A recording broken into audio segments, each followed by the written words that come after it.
So you try to work a lot closer because you're already having to cut your regular people down, and you don't like to do that. I mean, you want to keep them happy. A strong economy spells trouble for pawn shops. We'll tell you how. Good evening, everyone. I'm Rebecca Roush. Thanks for joining us. When the economy is strong, people have extra money to burn. That's great news for most businesses, but not for local pawn shops. KQ2's Lisa Bradley talked to one St. Joseph man who says there are other factors involved, but good times usually mean bad news for his business.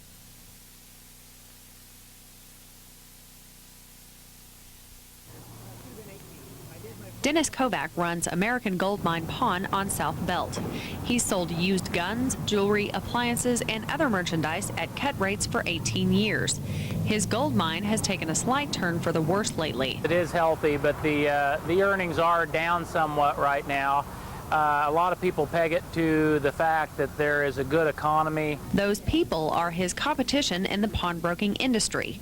As a member of the board of directors for both the Missouri and National Pawnbrokers Associations, he has a feel for how others in the pawn industry are doing right now also. He says it's the same across the board. Well, if the economy's good, you know, I mean, if they have money, they obviously just don't need a loan. I mean, that's it in a nutshell. But then again, they may turn around and buy things they didn't normally buy too. Higher merchandise sales helps pick up the slack.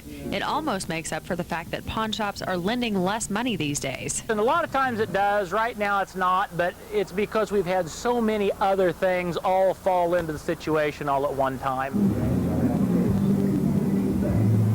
Tighter weapon regulations have cut his gun sales by 35%. New electronic equipment is almost as cheap to buy as his used TVs, stereos, and VCRs.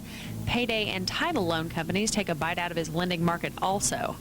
Dennis may be lending money to fewer people while the economy booms, but he says he'll make those loans count. Probably right now we're trying to loan more than we ever have just because there are less loans out there, or the loans that we do have, they've already been depressed like through electronics. Lisa Bradley for KQ2, your hometown news.